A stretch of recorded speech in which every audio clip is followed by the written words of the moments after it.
Hello and welcome to today's lesson. I'm your hard-working but indefatigable teacher, Mr. Burton. You will need to watch this video and take notes as you go. You may need to watch certain parts of the video a few times to ensure complete understanding. This is your homework and I will check your notes tomorrow before we get started. I hope you learned something. Okay, hello and welcome to today's lesson. Today is our second and final installment of the marketing planning topic. And we begin by looking at the differences between niche and mass marketing. A niche market is a small and specific part of a larger market. So we've got the larger market and we're talking about specific segments, small segments. Niche marketing is all about identifying and taking advantage of that smaller market segment and then developing products to suit it. On the other side, mass market is a market for products that are quite often standardized and is sold in large quantities. Mass marketing, selling the same product to the whole market with no attempt to target groups within it. And examples of each, let's have a look at toothpaste. A children's toothpaste would be an example of niche marketing, and a standard toothpaste could be sold to the whole market. It's just about everybody.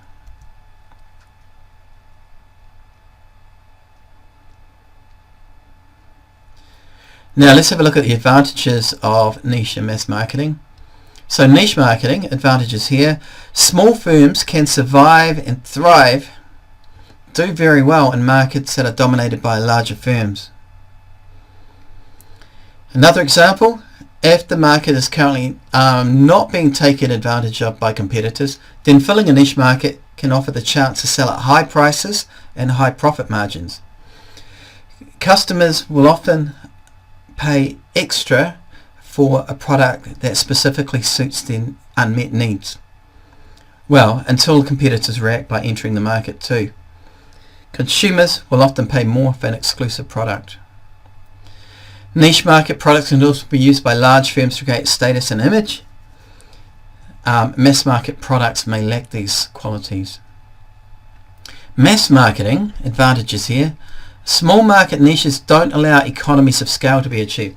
So producing in large numbers drives down the average cost per unit, and with mass marketing, businesses can enjoy substantially lower average cost of production. There are fewer risks with the mass marketing strategies than with niche strategies.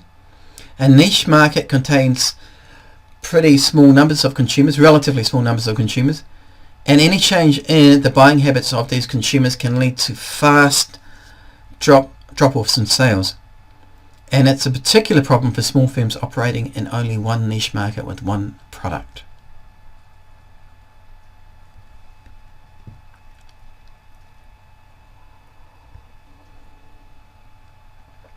Product positioning. You've got a product, whereabouts is it going to be positioned in the consumer's mind? Positioning. Positioning is the foundation on which we build the entire commercial plan, and we define what we are going to sell and to whom we are going to sell it. How do we arrive at the concept of positioning? Through our product, services and brand, so that they occupy a distinctive place in our customers' minds. We arrive to positioning through the concepts of segmentation and differentiation. Segmentation. This is to group clients according to the characteristics they have in common. On one hand, socio-demographic, sex, age, marital status, religion, type of family.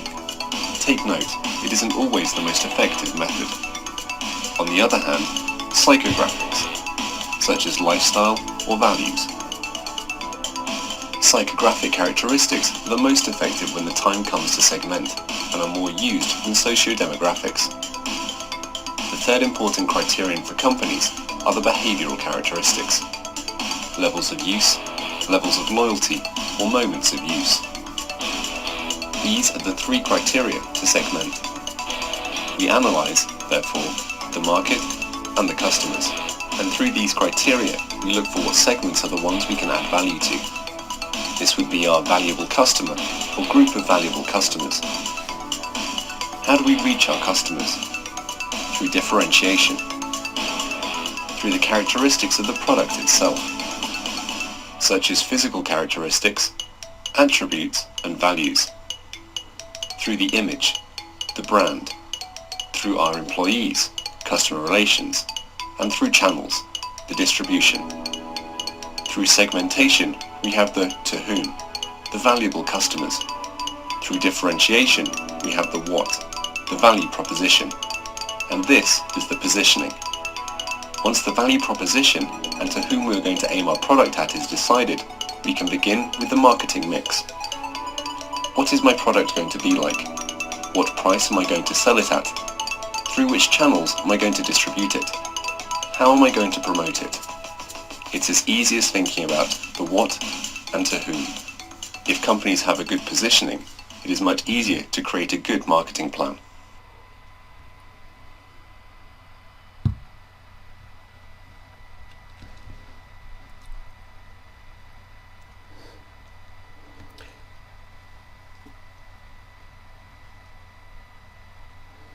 So product positioning defines where a product stands in relation to other products on the market. So in relation to other competitors offering similar products and services in the marketplace, as well as in the mind of the consumer.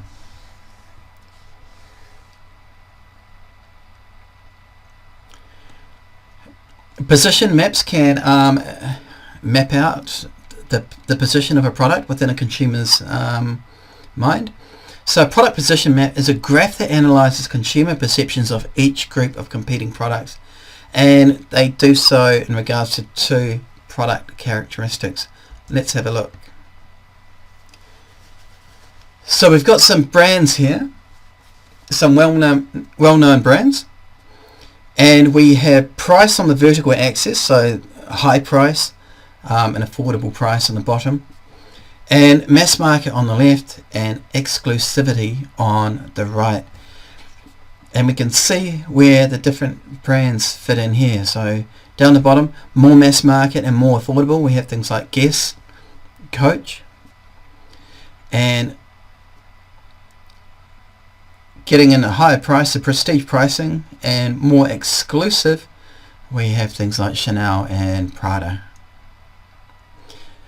So this is a positioning map for brands in the clothing market. And a perception map can be used to identify potential gaps in the market, and we could then use this for segmenting the market to the customers that a business should aim for. Or alternatively, a firm can play safe and position a new product or brand in with the others. It's less risky, less chance of failure, but less likely to be as profitable.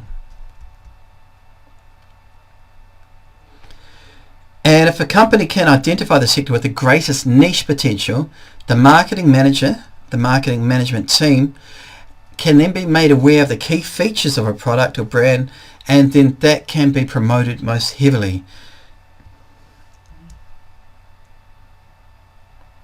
Finally, when this analysis is used to monitor the position of existing brand, a firm can easily see if a repositioning of one of them is required. Is a product clustered together with a whole lot of other similar products or similar brands, and the potential consumer, would have difficulty differentiating the company's product from all the others on the market.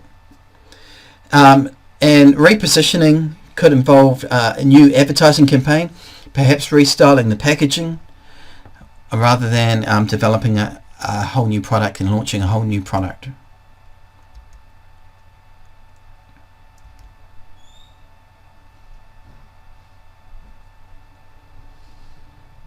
USP, the unique selling point, sometimes called a value proposition.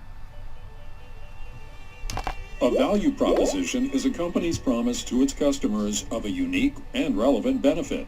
The value proposition is often the heart of a company's advertising campaigns. The purpose of the value proposition is twofold: to communicate to the customer a reason to buy from the company, and to guide the company to make decisions aligned with this promise. A complete value proposition will identify who the main customers are, what the customer's problems are, what unique benefit the company's product delivers, why this benefit is better for customers than a competitor's benefits. The value or benefit is usually simple, clear, and singular.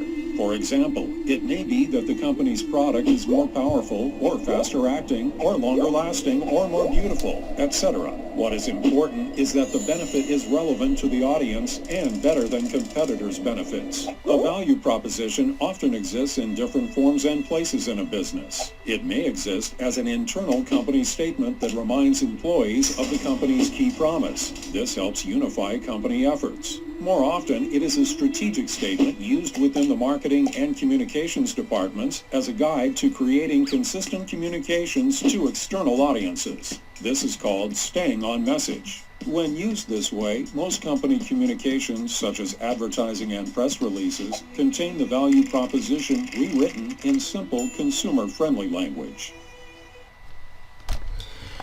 Right, the USP is perhaps the most vital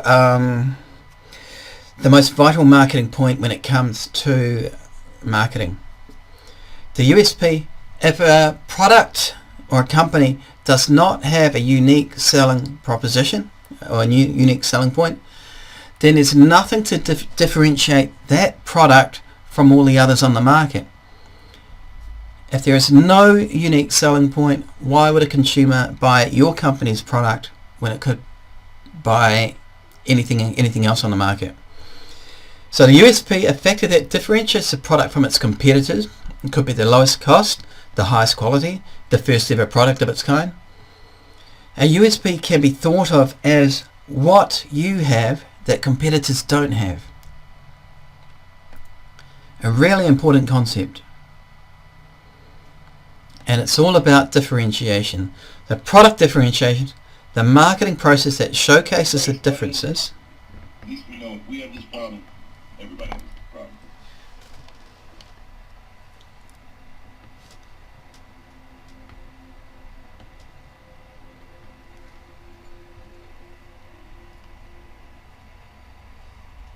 John, before you leave, can I just say something? I don't know, Don. Can you?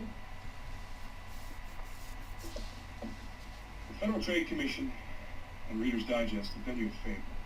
They've let you know that any ad that brings up the concept of cigarettes and health together, well, it's just going to make people think of cancer. Yes, and we're grateful to. But what Lee Jr. said is right. You can't make those health claims. Neither can your competitors. So, we've got a lot of people not saying anything that sells cigarettes. Not exactly. This is the greatest advertising opportunity since the invention of cereal. We have 6 identical companies making 6 identical products. You can say anything you want. How do you make your cigarettes? I don't know. Shame on you. We breed insect-repellent tobacco seeds, plant them in the North Carolina sunshine, grow it, cut it, cure it, toast it. There you go. There you go.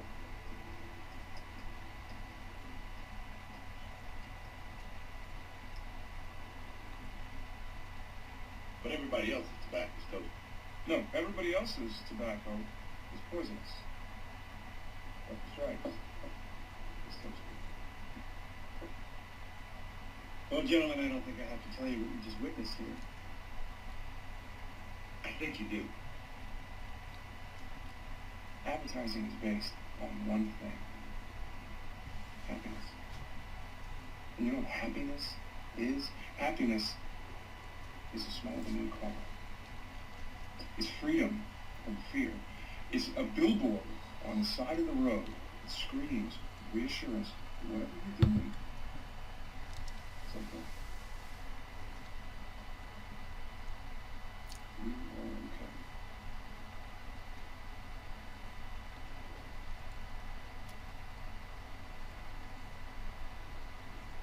toast. I get it.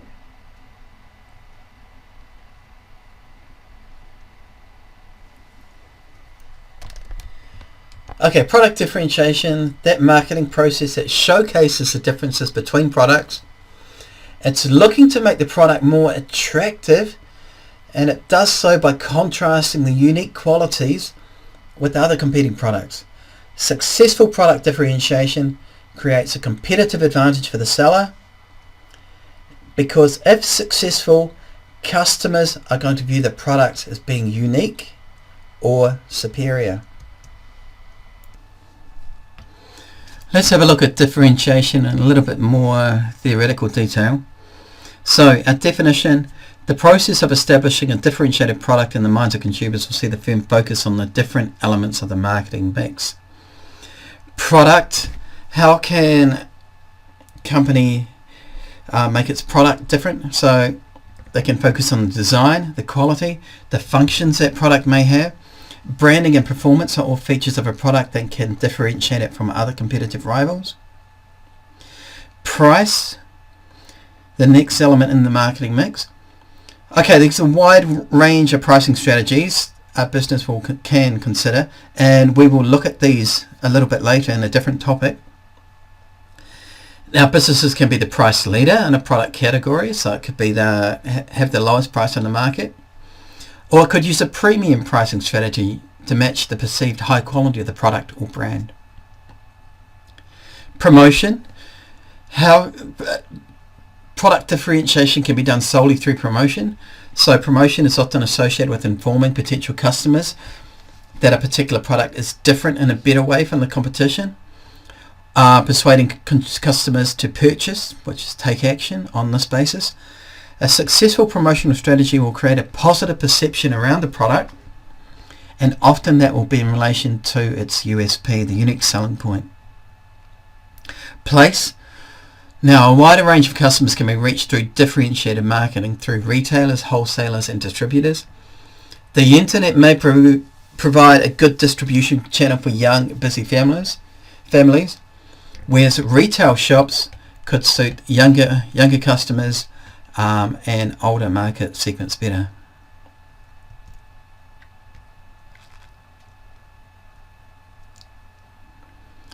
The advantages of differentiation: brand recognition and loyalty. So having a successful brand that's instantly recognizable, has customer loyalty, can be a major source of competitive advantage. And it is exactly why firms will invest heavily in their own branding. A positively differentiated brand is going to increase sales and enable the company more pricing power, more sway over which prices it charges its customers. Now, when it comes to setting a product's price, and this is all going to increase a firm's profit margins.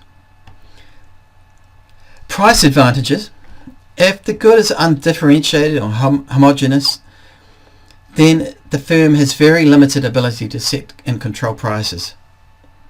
If there is no difference in the product in customers' minds, then customers are going to buy on the basis of price. A product that's similar to that of a competition will be assessed by the consumer on its price. With positive differentiation comes an increased ability to set the prices on terms which are more favourable to the firm, which is just saying that the firm can charge higher prices. Higher prices, better profitability. And along with higher prices, the product is often perceived as having more intrinsic value. Now, distribution advantages. Like retail is cutthroat, it's absolutely ruthless. The store and shelf space is limited. There are so many competing products to get on the shelves of supermarkets and retail stores, and the best-selling brands are often the ones that are preferentially stocked and placed in the best position within a store. Best-selling brands are those that have successful product differentiation.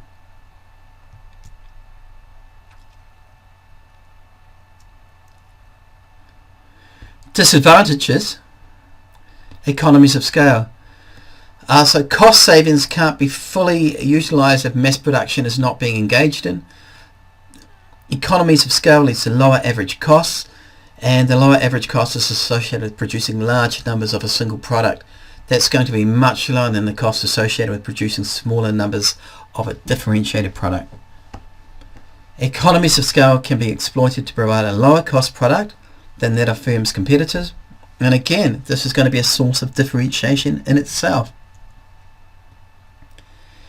It can be expensive to differentiate a product. It's going to lead to higher costs. There'll be special promotions and investment into product research and development and innovation. It all increases cost to a firm. Large companies are better suited to differentiate their products because they have better financial ability, more resources, more financial resources on hand to be able to do so. Excessive differentiation. If too many products are differentiated, then customers are just going to end up confused. Not only is it going to put a strain on the company's financial resources, human resources, operations resources to successfully differentiate itself and its products, consumers will be turned off by too much choice and not make a purchase altogether.